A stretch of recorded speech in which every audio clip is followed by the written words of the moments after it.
Sur cette from this introduction. introduction. Sur cette introduction. Yes. Tell me your name. Dis-moi ton nom. Dis-moi ton nom, s'il te plaît.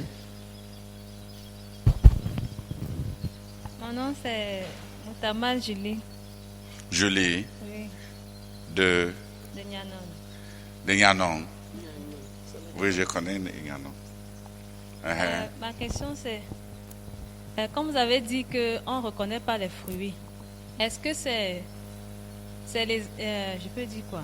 C'est les ossements des prières que tu as reçues, enfin, des prières qui ont été exaucées, c'est par rapport à ça? Ou c'est ton attitude à prier pour la personne? Ou même pour les personnes que tu n'aimes pas? Le fruit de la prière, c'est quoi? Des ossements.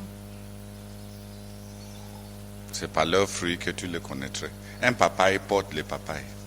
Mais si c'est un peu différent, comment connaître que c'est seulement sur le couloir-ci? Ok, continue jusqu'à ce que tu trouves ton couloir. Merci. Ça dit que si tu ne peux pas commencer l'école en disant que tu vas faire chimie, tu commences l'école en faisant toutes les matières jusqu'à ce que tu trouves là où tu es fort. D'accord. Le problème, c'est que ces cours-ci, c'est déjà le cours pour les gens spécialisés qui veulent faire de la prière la paix de Dieu pour leur vie. Donc ce n'est pas vraiment un cours général. Ce n'est pas le début de la prière. On suppose que les gens qui sont ici sont les gens qui ont déjà décidé de faire carrière dans la prière. Ici, ce n'est pas les niettes ou bien l'insecte. L'autre là, école normale supérieure de la prière. Hein? C'est quoi ça? Hein?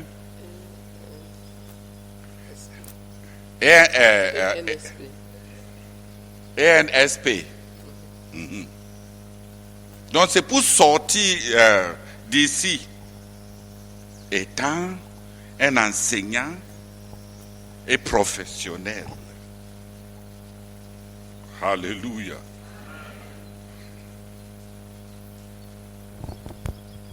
Qui d'autre? Mais chacun de nous, que ce soit dans la prière ou bien partout, on doit commencer à faire dans les cours généraux. Dans les cours généraux. Dans les cours généraux. Et même dans la pratique, on doit faire dans tout. C'est à force de faire tout que tu vas trouver ton nid. On dit ton nid. Ton nid. Oui, ton nid.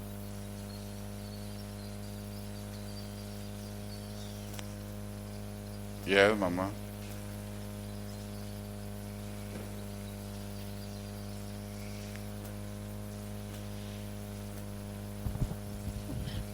Je voudrais demander que ceux parmi nous qui avant priaient déjà dans les chambres de prière, juste comme ça par routine, et qui ont maintenant décidé de venir se faire former ici à l'université. Donc, maintenant, ma question c'est que est-ce qu'après la sortie, nous allons rentrer dans nos différentes chambres ou c'est maintenant nous devons prier pour notre distinction personnelle? Vous allez nous dire. Quand tu sors de l'école, est-ce que c'est l'école qui t'embauche? C'est toi qui pars chercher le travail que tu peux faire, n'est-ce pas? Quand tu as fini la formation. L'université ne peut pas te dire qu'après la formation, travaille ici. Quand l'université a fini de te former, tu es maintenant qualifié. C'est toi qui pars chercher ton travail. Mais ce que vous avez fait là, prier dans les chaînes là, c'est bon pour nous tous.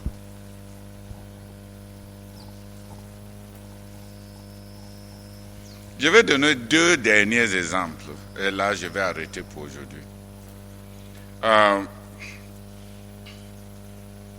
un moment, quand on a nommé le frère Victor Aladoum, directeur responsable de la prière pour CPH. Victor était, comme tout disciple du frère Zach, Victor avait déjà autour de 500 000 ou 600 000 d'épargne. Et avec les allocations de CPH, épargner 600 000 était vraiment une forte discipline. Quand on l'a nommé directeur, non pas directeur, responsable de la prière pour CPH, il est parti vider tout son compte. Évidemment, le frère Zach ne voulait pas prendre. Parce que c'est lui qui enseigne sur les épargnes. Et il ne voulait pas prendre. Donc Victor a expliqué pourquoi il a vidé son compte. Il a dit, on vient de le nommer responsable de la prière. Il a peur que s'il prie pour que la machine-ci ne tombe en panne, que Satan risque de lui demander, non, pas même que tu as dépassé combien, je dois t'écouter, pourquoi? Ça représente quoi pour toi? Et que Dieu, quant à lui, risque aussi de lui demander, je t'exauce, pourquoi? Donc il a dit au frère Zach, accepte ma contribution-ci pour que Satan puisse respecter mes prières pour CPH. S'il te plaît, accepte ma petite contribution. Ça ne peut même pas acheter une machine. Acceptez ça pour que, quand je dis à Dieu, répare ces machines, au moins Dieu va se souvenir que j'avais abandonné mon projet de construction pour un moment. Que la chose-ci m'importe. Qui a compris son raisonnement? Que la chose-ci m'importe. La vérité est que 500 000 ne peut pas acheter une machine d'imprimerie. C'était des machines de quarantaine, de 80, des millions. Donc ce n'est pas, tu as dépensé combien? Ce n'est pas la quantité. C'est pour dire à Satan, voici ce que mon appel représente pour moi. C'est pour dire à Dieu, s'il te plaît Seigneur, moi j'ai donné ce que moi j'avais pour que l'affaire s'y réussisse. Donne aussi ce que tu peux donner. Parce que Dieu pose des questions aux gens. Tu veux que je donne ma part, je donne ma puissance là, à ton niveau, le peu que tu as donné ça. Tu n'as même pas prié, tu n'as pas exaucé à tes propres prières. Pourquoi tu veux que ça soit moi qui exauce à tes prières?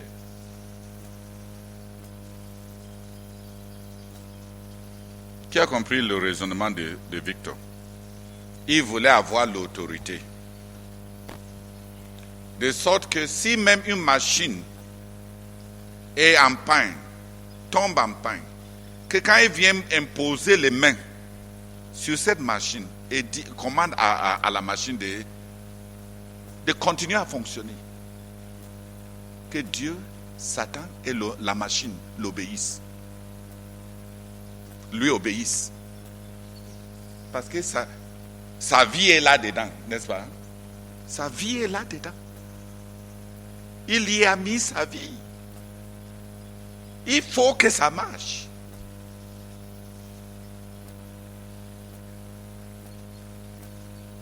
Il n'a pas tout l'argent pour acheter. Il n'a pas beaucoup d'argent pour réparer. Mais il faut que cette affaire-là marche.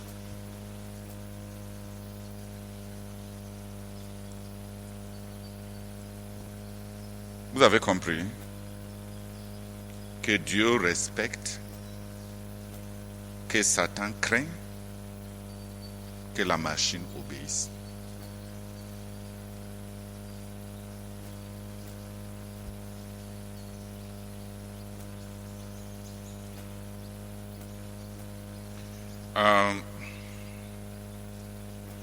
Je vais expliquer quelque chose à la sœur Émilie. Parce que la sœur Émilie m'a dit que une des choses qui l'a marquée dans ma petite vie, c'est ma générosité. La vérité est que ça n'avait pas commencé avec la générosité. Dans notre famille, il y a une générosité naturelle. C'était pour moi une contrainte de leadership. Pas parce que les gens me demandent. Mais je voulais acheter auprès de Dieu, auprès de Satan, un peu de standing. Je voulais dire à Dieu, voici ton enfant qui est sous ma responsabilité. Le peu que j'ai, je lui ai donné de mon meilleur. Pour que quand je dis à Dieu, donne-lui ton Saint-Esprit, que Dieu ne me dit pas, ton métal esprit, tu ne lui as pas. Ton esprit métal là, qu'on appelle l'argent, tu ne lui as pas donné. C'est mon Saint-Esprit qui vient du ciel que je dois donner. Ta part est chère, tu ne donnes pas. Ma part est moins chère. C'est ça que tu me demandes de donner. Qui a compris? C'était simplement pour que je puisse avoir une bonne conscience. Que quand j'ai conduit les frères dans les croisades à prier, que les démons ne me posent pas les questions. Tu veux même que toutes ces sanctifications, les consécrations là, que Dieu les donne ça. Le peu que tu as. Ta part là. Je voulais que les frères me soient précieux. Je voulais que les frères me coûtent cher. Je voulais que les frères soient ma raison de vivre. À la fin de chaque année, je compare ce que j'ai donné à l'évangile. Je compare ce que j'ai donné aux frères. Je compare avec ce que j'ai donné à ma famille et à la famille de ma femme. Et je compare avec ce que nous avons dépensé à la maison. Je veux pouvoir dire à la fin de chaque année que l'évangile a pris les trois quarts. Que les frères ont pris, m'ont coûté plus que ma famille de chair. Pour que je puisse pouvoir dire que je suis un dirigeant. Dirigeant veut dire que la vision qui est l'évangile est numéro 1.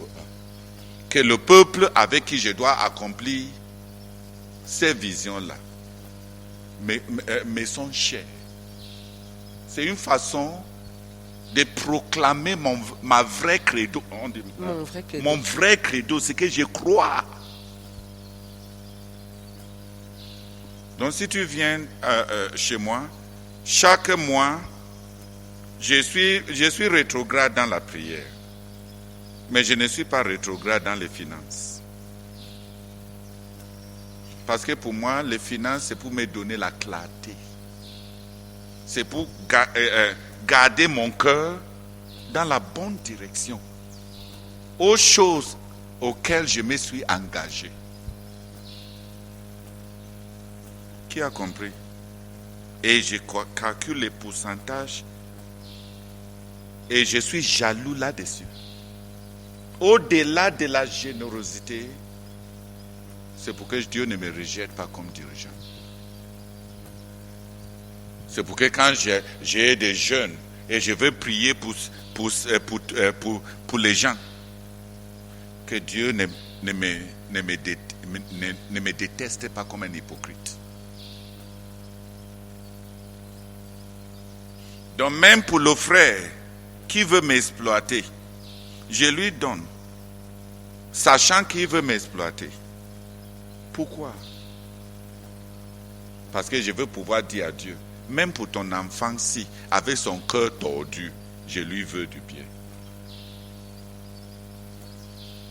Donc change-le, Éternel.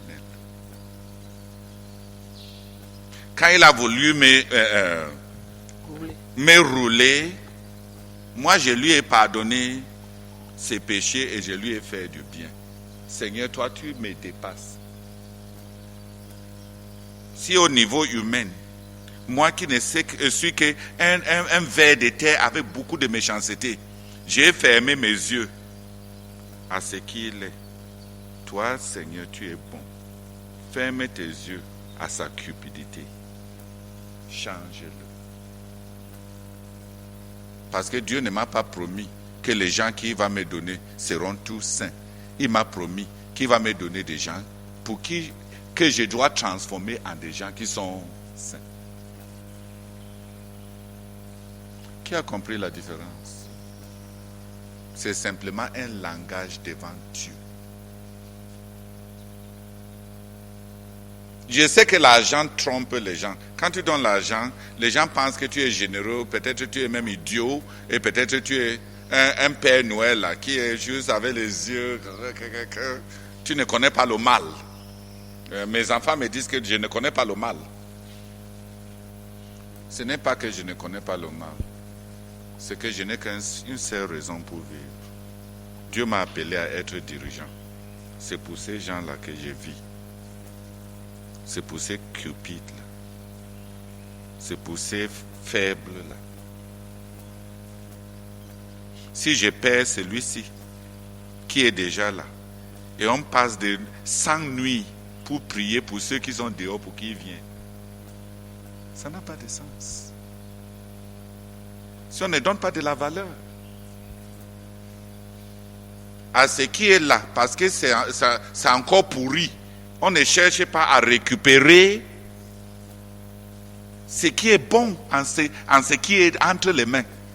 Et après, on part jeûner 3 jeûnes de 40 jours pour demander que Dieu nous donne les autres là qui sont dehors pour venir.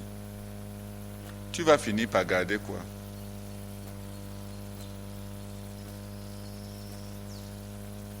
Peut-être au fond, tu ne veux même rien.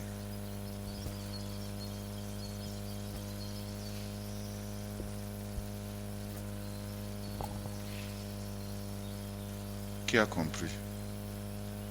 C'est parce que je veux que Dieu exauce à mes prières. Je veux même que je suis ambitieux. Je prie même au Seigneur. Accorde-moi que mon amour pour les frères soit tellement convaincant, que ton onction reste sur moi, de sorte que même quand je regarde un frère qui reçoit le ministère,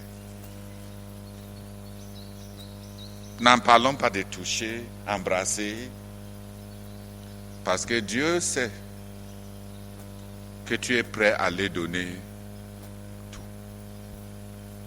tout. Et il sait que tu ne peux pas toucher tout le monde.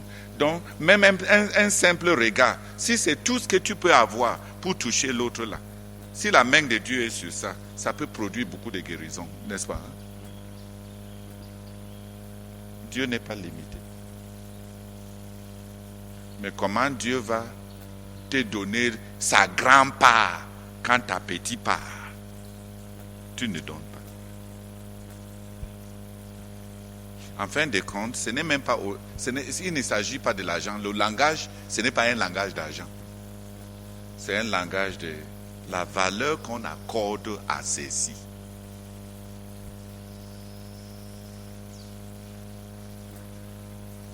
Qui a compris un peu?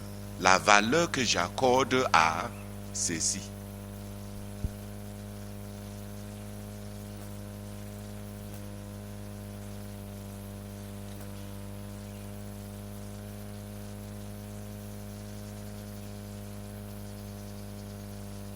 La valeur que j'accorde à ceci. Qui a compris? Moi, je m'attends à ce que Dieu exauce les prières des mamans pour leurs enfants. parce que leur sang a coulé. Il n'y a pas d'enfant qui n'a pas coûté à sa mère du sang.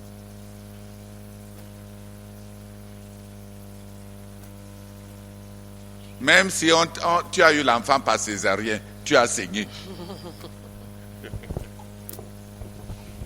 Vrai ou faux?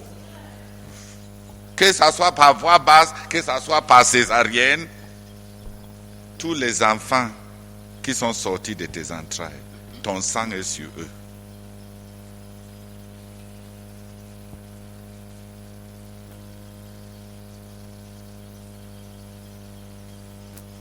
Et si les mamans savaient ça, ils allaient faire attention.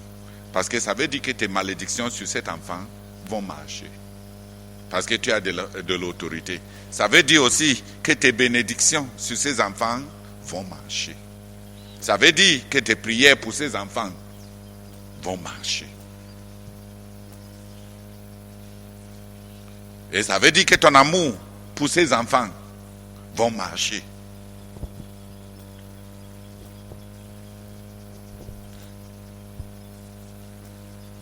Quand tu fais la même chose pour ton ministère que tu as fait pour tes enfants, tu as un ministère distinct.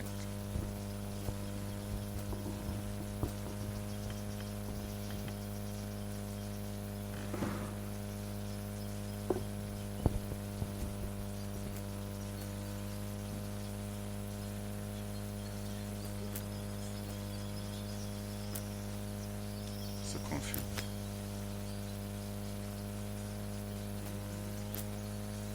Oh, quand tu fais pour ton ministère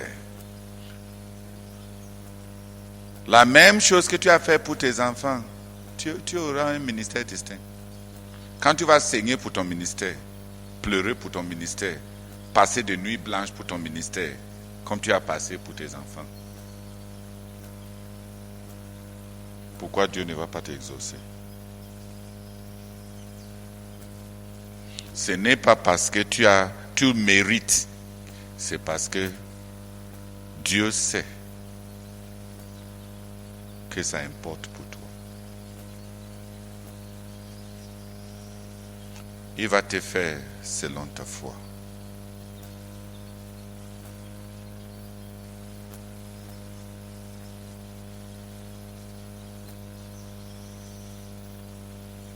Voilà ce qu'on appelle autorité spirituelle dans la prière.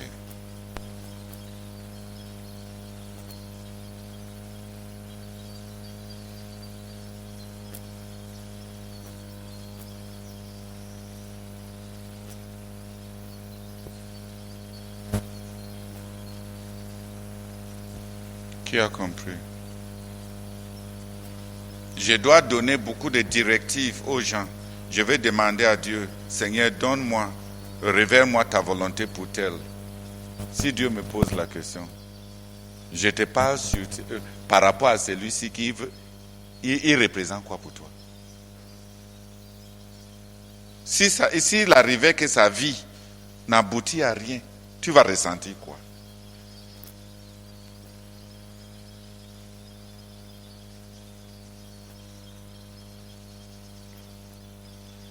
Je veux pouvoir répondre à Dieu. Le peu qui dépendait de moi, je suis prêt à lui donner mon tout.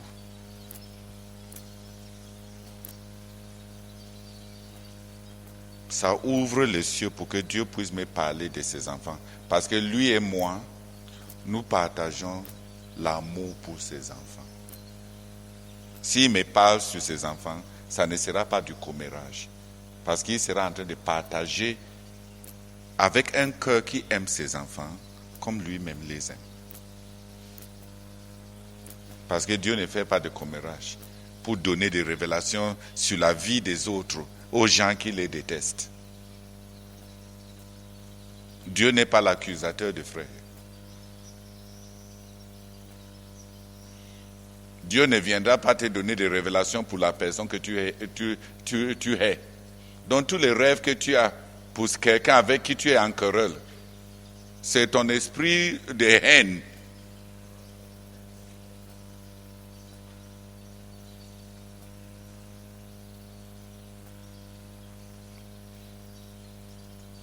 Et de telles révélations ne sont jamais bonnes.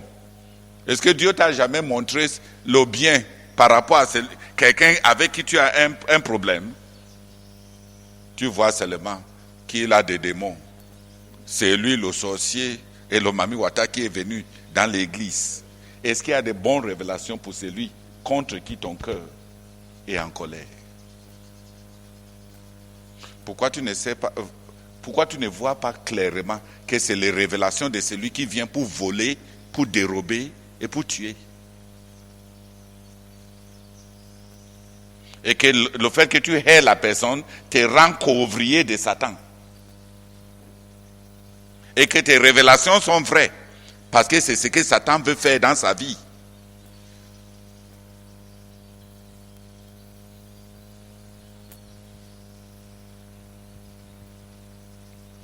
Tu n'es pas un faux prophète. Ce que tu as vu est correct.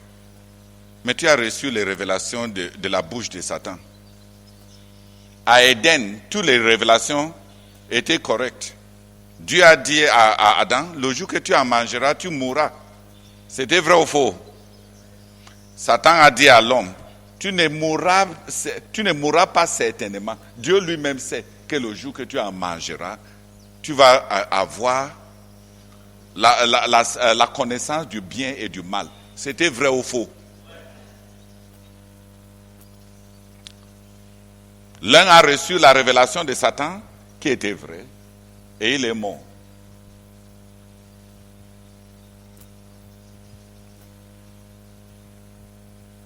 Et les révélations que tu reçois. Quand tu hais, tu reçois les révélations du serpent. Quand tu aimes, tu reçois les révélations du colombe, de la colombe.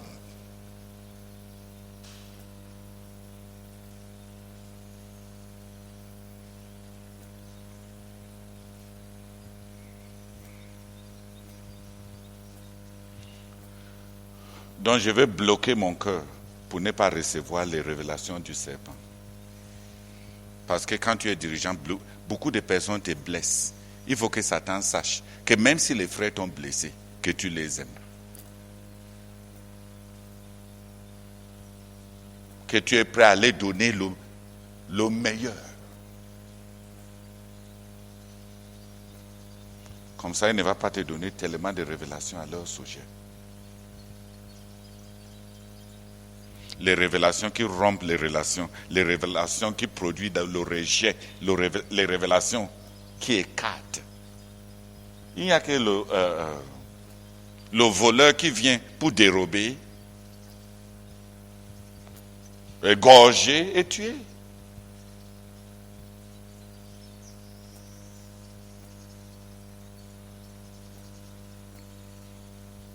Ça m'étonne que les gens me disent, tous mes rêves sont toujours vrais. Tu as raison, tes rêves sont vrais.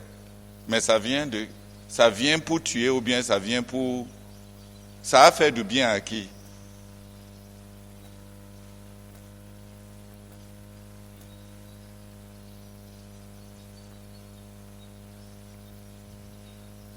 Si Dieu voulait bénir la personne, là, est-ce que c'est au travers de toi qu'il va passer? Mes révélations sont vraies. Tu es vraiment un sorcier.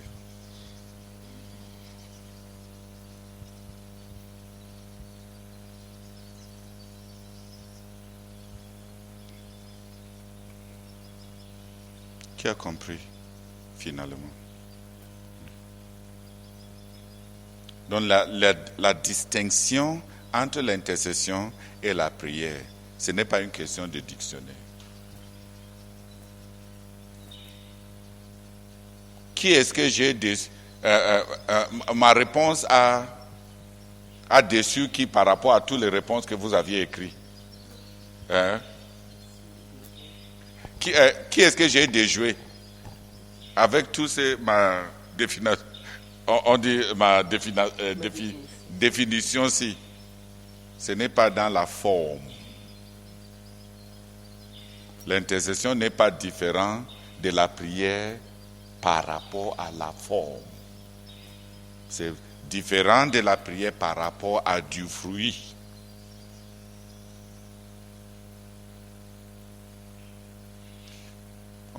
On va s'arrêter là. Demain, on va continuer. Mais comme la sœur Émilie a prié, le Seigneur veut nous ramener à la vraie prière, pas aux heures de prière. Le Seigneur va...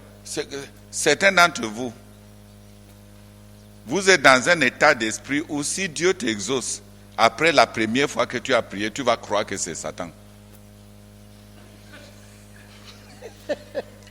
Parce que tu n'as pas encore importuné.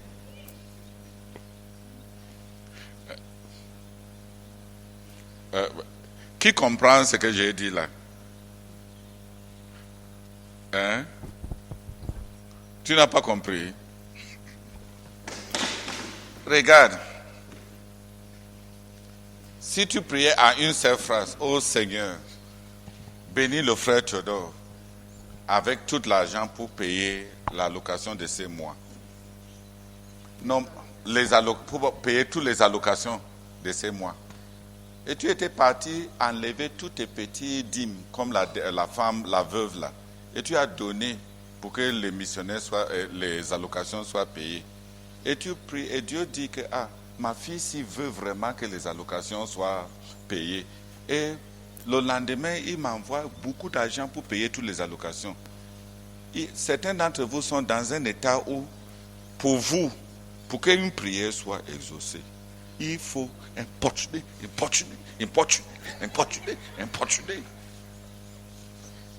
De sorte que si Dieu, par hasard, répondait après la première fois, vous serez les premiers à douter si c'était Dieu. Parce que vous n'avez pas fini toute la religion par derrière qui va vous donner la liberté de vous approprier de la gloire d'avoir produit cela. On veut même faire toutes les opportunités, dépenser tous les heures, pour que quand ça vient, on sache qui a prié.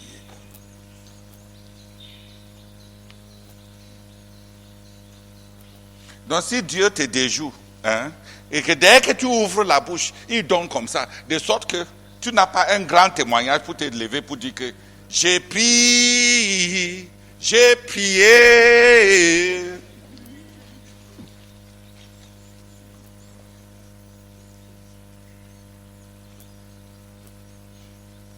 Je ne suis pas en train de me moquer de l'importunité.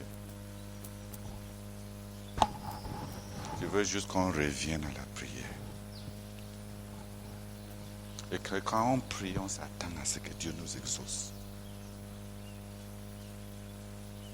Et qu'on soit dans un état où on veut que Dieu nous exauce. Parce que ça nous dit quelque chose.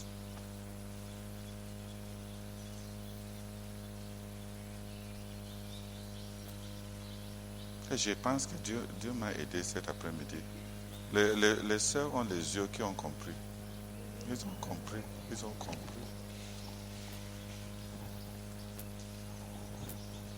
Et vous avez bien compris, n'est-ce pas? Oui, vous avez compris. Souvent, la sœur Émilie dit, on prie avec sa vie. On ne prie pas avec les mots. On ne prie pas avec les heures. On prie avec sa vie.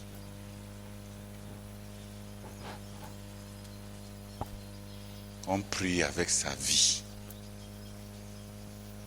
On ne prie pas avec les mots, on ne prie pas avec les heures.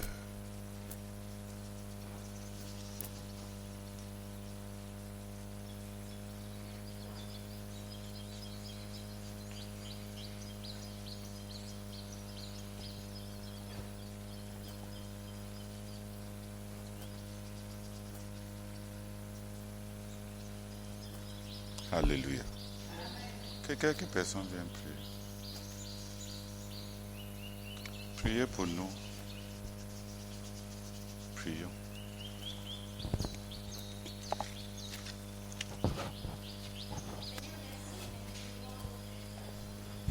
merci pour tous ces enseignements que je reçois de toi. Seigneur, et avant de te présenter mes doléances, Père, je voudrais te dire merci pour l'occasion que tu me donnes, oh Seigneur, de comprendre certaines choses par rapport à la générosité du frère Théodore, Seigneur. Merci, Seigneur Dieu. Et je prie, Seigneur, qu'au nom de ce qu'il a fait pour moi dernièrement, que tu lui donnes ce que son cœur veut. Seigneur, et que tu l'amènes au ciel, Père. Seigneur, je prie également, oh Dieu, afin que tu m'accordes d'aimer véritablement, Seigneur, comme tu le veux, comme tu t'y attends, le frère Paul Amasselbe, Seigneur, parce que après cet enseignement, Seigneur, je ne me vois pas en train de l'aimer comme cela se doit. Il y a des manquements, Seigneur. Oh Seigneur Dieu, je voudrais le porter, je voudrais prier afin de trouver ma piste, Seigneur Dieu, dans tous les aspects de sa vie, Seigneur. Oh Dieu Tout-Puissant, je prie, Seigneur, que tu m'accordes de réviser ces cours, de comprendre ce à quoi tu m'appelles dans la vie de ton serviteur et de prier, Seigneur, de prier comme tu nous l'as enseigné ce matin. Reçois tout l'honneur et toute la gloire au nom de Jésus-Christ. Amen.